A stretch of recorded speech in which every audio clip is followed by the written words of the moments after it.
The turning point. How Job broke his captivity. Last time, we witnessed Job's incredible moment of humility, acknowledging God's vastness and his own limited understanding. But what happens next is truly astounding, and it holds a deep lesson for every single one of us. The Bible tells us in Job 42 verse 10, "The Lord turned the captivity of Job when he prayed for his friends." Now, on the surface, turn the captivity might make us think of a literal prison. But Job wasn't in a dungeon. His captivity was far more insidious, far more encompassing. Think about it, the captivity of suffering. Job was captive to his pain, his grief, his physical anguish, and the loss of everything he held dear. The captivity of the mind. But even deeper, Job was held captive by his thoughts specifically, the constant draining accusations of his friends. For chapter after chapter, Eliphaz, Bildad, and Zophar relentlessly hammered away at Job, insisting he must have sinned. They kept his focus inward, on his perceived failures, his supposed guilt, and his unanswerable questions. They kept him in a mental prison, didn't they? They kept him captive to a frequency of suffering. And here's a powerful truth. Whether you believe in a specific deity or simply the laws of the universe, what we focus on, what vibration we resonate with, often dictates what we continue to receive and experience. By repeatedly questioning Job, by forcing him to defend himself against their flawed theology, his friends inadvertently kept his mind locked in this state of distress, of blame, of being a victim. They kept him immersed in the frequency of his perceived wrongdoing and punishment. So, what breaks this cycle? What shatters the chains of this mental, emotional, and spiritual captivity? The verse is crystal clear. The Lord turned the captivity of Job when he prayed for his friends. This is monumental.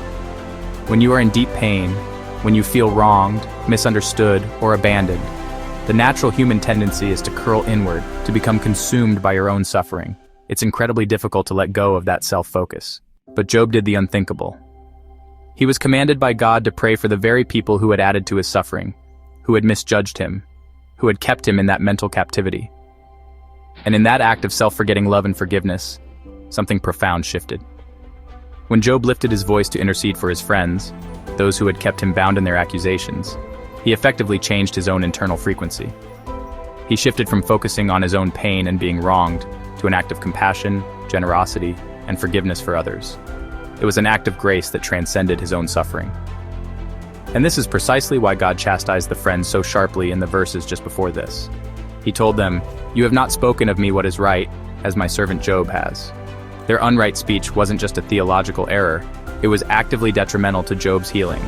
True friends, true community should uplift, seek to understand, and help us move towards healing, not keep us trapped in our wounds by continually questioning our integrity or perpetuating a narrative of guilt.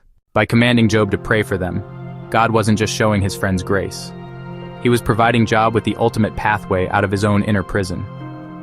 He was giving Job the chance to release himself through the act of releasing others. This is such a powerful truth for us. Sometimes the key to unlocking our own captivity, whether it's emotional pain, resentment, or a feeling of being stuck, lies not in receiving, but in giving. It lies in the radical act of extending compassion and forgiveness, especially when it feels hardest. It's in taking our thoughts away from ourselves and focusing on the well-being of others that true healing and liberation can begin. What captivity in your life might be broken if you shifted your focus from your own pain to an act of self-forgetting love or forgiveness for someone else? Share your thoughts below.